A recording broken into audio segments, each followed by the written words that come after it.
दोस्तों, क्या आप फिक्स डिपॉजिट पे लगातार कम हो रहे इंटरेस्ट रेट्स को लेकर परेशान हैं? जो इंटरेस्ट आपको मिल रहा है उसके ऊपर जो इनकम टैक्स जा रहा है उससे क्या आप चिंतित हैं?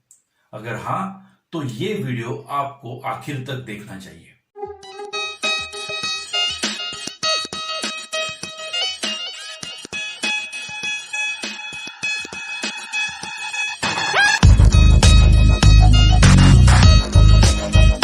दोस्तों, आज हम आपके लिए लेकर आए हैं एक ट्रेडिशनल सेविंग्स प्रोडक्ट जिसका नाम है इनकम बिल्डर।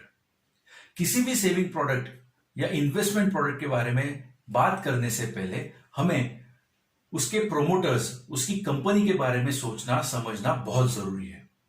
तो आइए कुछ समय देते हैं इस कंपनी के बारे में, जिस कंपनी का नाम है Edelweiss Tokyo life insurance company. दरअसल ये एक जॉइंट वेंचर है एडलवाइस फाइनेंशियल सर्विसेज और टोक्यो मराइन होल्डिंग कंपनी में।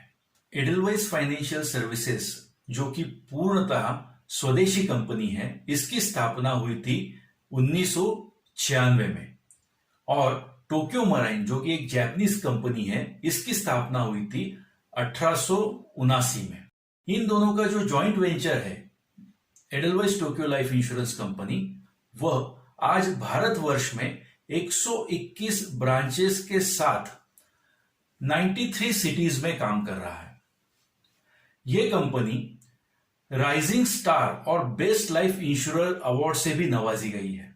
इस साल का इस कंपनी का claim settlement ratio by amount 95.17% और claim settlement ratio by number of policies 95.17% रहा है। इसी के साथ इस कंपनी की परसिस्टेंसी रेशियो 84% तक रही है। अब समझते हैं कि इस कंपनी के साथ जुड़ने के बाद जो इन्वेस्टमेंट आप किसी भी प्रोडक्ट में करते हो, वो प्रोडक्ट कितना सेफ है इन्वेस्टमेंट को लेकर। जो भी इन्वेस्टमेंट आप एडलवाइस टोक्यो लाइफ इंश्योरेंस में करते हो, वह इन्वेस्टमेंट IRDA के सर्टिफाइड इंश्योरेंस कंपनियों में से एक कंपनी में आप कर रहे हो। आज तक IRDA ने टोटल 24 कंपनियों को सर्टिफाई किया है इंश्योरेंस प्रोडक्ट बेचने के लिए। जो भी निवेश आप करते हो वो अंडर सेक्शन 54, अंडर सेक्शन 27 और 27C, इन सेक्शंस की तहत, IRDA की धाराओं की तहत पूरे का पूरा आपका पैसा भारतवर्ष में इन्वेस्ट होता है।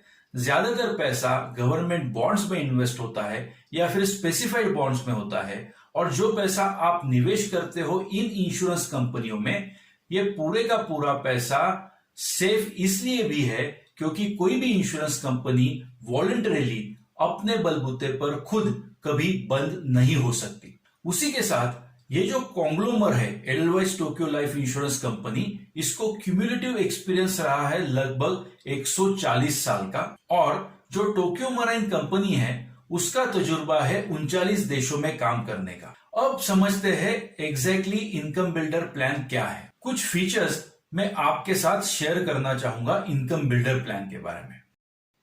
इनकम बिल्डर प्लान एक नॉन पार्टिसिपेटरी प्रोडक्ट है जो कि एक डिफाइनाइट रिटर्न्स देता है। एक हिसाब से आप कह सकते हो कि ये गारंटेड रिटर्न्स का प्रोडक्ट है। इनकम बिल्डर प्लान में एक बहुत ही महत्वपूर्ण ऑप्शन है जिसका नाम है सिक्योर्ड इनकम।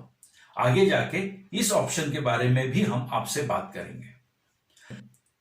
यह प्लान उन लोगों के लिए सुटेबल है जो बच्चों के एजुकेशन का प्रावधान करना चाहते हैं, या फिर ऐसे व्यक्ति जो इंटरेस्टेड है एक फिक्स्ड टैक्स फ्री इनकम पाने के लिए। इस प्लान के तहत आप अलग अलग राइडर्स जैसे accidental death benefit, total permanent disability, accidental total permanent disability, इनका भी लाभ उठा सकते हैं। यह प्लान चाइल्ड एजुकेशन के संदर्भ में किस तरह से उपयुक्त है, यह समझने के लिए हमें यह उदाहरण देखना पड़ेगा, जिसमें मिस्टर हार्दिक, जिनकी उम्र है 35 साल, उनकी बिटिया की उम्र है 6 साल। अब मिस्टर हार्दिक ने 12 साल तक हर साल 1.5 लाख रुपए की इन्वेस्टमेंट की। इन्वेस्टमेंट पूरी होने के बाद उनकी उम्र हो जाती है 47 साल और बिटिया की उम्र हो जाती है 18 साल। 18 साल की उम्र में बिटिया की ग्रेजुएशन के समय से हार्दिक को हर साल 2,61,450 रुपए का अमाउंट मिलेगा। यह अमाउंट तब तक मिलता रहेगा जब तक बिटिया का ग्रेजुएशन कंप्लीट नहीं हो जाता। ग्रेजुएशन के बाद अगर वो चाहे तो 2 साल तक पोस्ट ग्रेजुएशन भी कर सकते हैं, तब भी ये पैसे मिलेंगे। उसके उपरांत आगे जाके बिटिया जब तक 30 साल की हो जाएगी तब तक ये पैसा हार्दिक को मिलता रहेगा। जीवन में कोई भी दुर्घटना कभी भी घटित हो सकती है। मान लीजिए हार्दिक के साथ एक हादसा हो गया जब उनकी उम्र थी 40 साल। अब ऐसी स्थिति में जब हार्दिक जीवित नहीं है तो तुरंत हार्दिक के पत्नी को 19,70,000 रुपया कंपनी की ओर से दिया जाएगा। उसके उपरांत बचे हुए जो भी हफ्ते थे, बचे हुए जो भी प्रीमियम थे हर साल के, वो सारे देने की जरूरत नहीं है। लेकिन जब बिटिया 18 साल की हो जाएगी उसके उपरांत जो 2,61,000 रुपया हर साल मिलना तय था वो अब जब हार्दिक नहीं रहे तब उनकी पत्नी को मिलेगा। और कोई दुर्घटना हो सकती है। मान लीजिए कोई क्रिटिकल इलनेस डायग्नोस हो जाता है मिस्टर हार्दिक को उसी उम्र में एट द एज ऑफ 40, तो उस वक्त तुरंत लगभग 7.5 लाख रुपए की मदद कंपनी की ओर से हार्दिक के परिवार को मिलेगी जबकि हार्दिक जीवित है। उसके उपरांत क्रिटिकल इलनेस में ही दुर्भाग्यवश अगर हार्दिक की मौत हो जाती है, मान लीजिए 2 साल के बाद, 3 साल के बाद, तो वापस एक बार हार्दिक की पत्नी को 19,70,000 रुपए का मुआवजा मिलेगा। और एक बात, यह मुआवजा मिलने के बाद भी प्लान कंटिन्यू चलेगा और बिटिया के एजुकेशन के समय, मतलब जब बिटिया 18 साल की हो जाएगी तब से लेके बिटिया 30 साल की होने तक हर साल 2,61,450 रुपया हार्दिक के ना रहने के बाद भी पत्नी को मिलते रहेंगे। तो इंश्योरेंस प्लान में ये जो खूबी होती है, इस प्लान में उसका नाम है सिक्योर्ड इनकम ऑप्शन। अब हमने देखा कि बच्चों के एजुकेशन के संदर्भ में यह प्लान किस तरह काम करता है। इस प्लान का और एक उदाहरण हम देखते हैं जिसमें कि जो व्यक्ति इंश्योर्ड व्यक्ति है उसकी उम्र है 45 साल। इस उदाहरण में मिस्टर सूरज जिनकी उम्र है 46 साल, उनको 12 साल तक पैसा भरने के बाद उनकी उम्र हो जाती है 58 ईयर्स। हर साल उन्होंने 1.5 लाख रुपए इन्वेस्ट किया और उसके उपरांत 58 साल से लेकर 70 साल की आयु तक सूरज को हर साल 2,30,000 रुपया इनकम प्राप्त हुई। इसी दौरान मतलब 46 साल की उम्र से लेकर 58 साल की उम्र तक अगर कोई हादसा सूरज जी के साथ हो जाता है तो उनकी पत्नी को लगभग 17,34,000 रुपए की सहायता राशि कंपनी देगी। किसी भी प्रकार का क्रिटिकल इलनेस जैसे दिल की बीमारी या पैरालिसिस या कैंसर आज आम बात हो गई है। ऐसी स्थिति में तुरंत 7.5 लाख रुपए की सहायता उस व्यक्ति को मिलेगी जबकि वो जीवित है। अनफॉर्चुनेटली उसी क्रिटिकल इलनेस में आगे जाके अगर उस व्यक्ति की मौत हो जाती है तो तुरंत फैमिली को 17,34,000 रुपए की मदद कंपनी करेगी। तो यह प्लान उन लोगों के लिए भी सही है जो कि यह सुनिश्चित करना चाहते हैं कि उनकी उम्र 70 साल की होने तक उनको एक फिक्स्ड और अच्छा रिटर्न आता रहे। अब सबसे इंपॉर्टेंट बात यह है कि ये पूरे रिटर्न्स जो क्लाइंट को मिलने वाले हैं ये पूरी तरह से टैक्स फ्री है।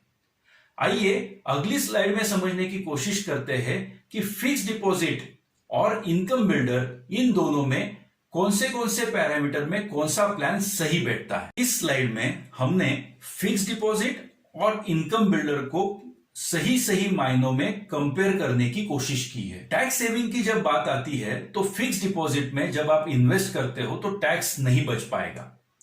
उसी दौरान under section 80C income builder में आप निवेश करते हो तो 1.5 लाख रुपए तक की इन्वेस्टमेंट के ऊपर टैक्स में आपको छूट मिलेगी। और क्या बेनिफिट है, जैसे कि इंश्योरेंस कवर फिक्स्ड डिपॉजिट में नहीं मिलेगा, जो कि इनकम बिल्डर में मिलेगा। क्रिटिकल इलनेस का कवर फिक्स डिपॉजिट में नहीं मिलेगा, लेकिन इनकम बिल्डर में आपको मिलेगा। सिक्योर्ड इनकम ऑप्शन जिसके बारे में हमने आपसे बात की, अनफॉर्चुनेटली अगर डेथ हो जाती है या फिर क्रिटिकल इलनेस सामने आता है तो आगे आपको इन्वेस्टमेंट करने की जरूरत नहीं है, लेकिन तय समय पर तय अमाउंट आपको मिलती रहेगी। इस ऑप्शन को कहते हैं सिक्योर्ड इनकम, जो कि केवल इनकम बिल्डर में आपको मिलेगा।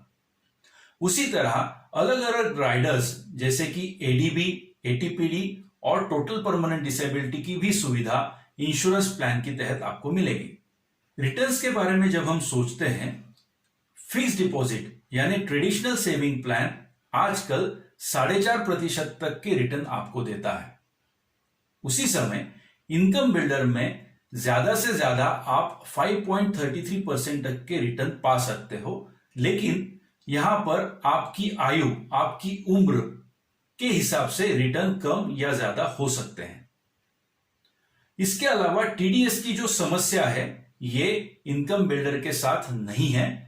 आपको फिक्स डिपॉजिट पे 10% का टीडीएस आपका कट जाएगा। इनकम टैक्स जिस स्लैब में आप आते हो उस स्लैब के अनुसार आपको इनकम टैक्स देना पड़ेगा। मान लीजिए आप 30% टैक्स स्लैब में आते हो तो टीडीएस 10% कटेगा, शुरुआत में ही कटेगा एफडी के ऊपर, और बाद में वापस 20% आपको पे करना पड़ेगा जब आप इनकम टैक्स रिटर्न फाइल करते हो।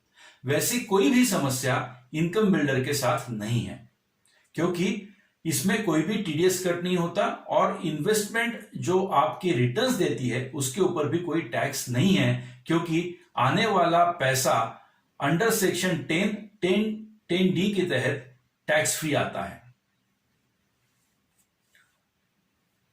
लॉक इन पीरियड की बात जब चलती है तो यहां पर फिक्स डिपॉजिट कुछ पॉइंट्स ज्यादा हासिल करता है, क्योंकि फिक्स डिपॉजिट में लॉक इन पीरियड तो है, लेकिन जब चाहो तब आप पैसे विड्रॉ कर सकते हो। इसका मतलब है इसके साथ इजी लिक्विडिटी भी आती है।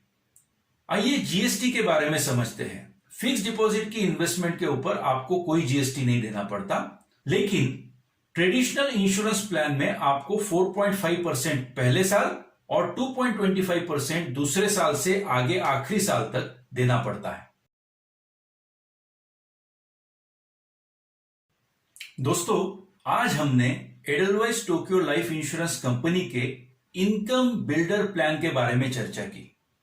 अगर ये प्लान आपको अच्छा लगा तो आप जिस व्यक्ति ने आपको ये वीडियो भेजी है उसके साथ संपर्क बनाएं, प्लान को समझने की कोशिश करें और आपकी जरूरत के अनुसार आप इस प्लान में इन्वेस्ट करने के बारे में सोच सकते हो।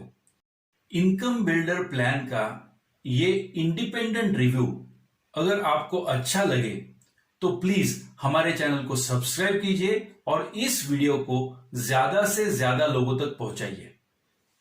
धन्यवाद।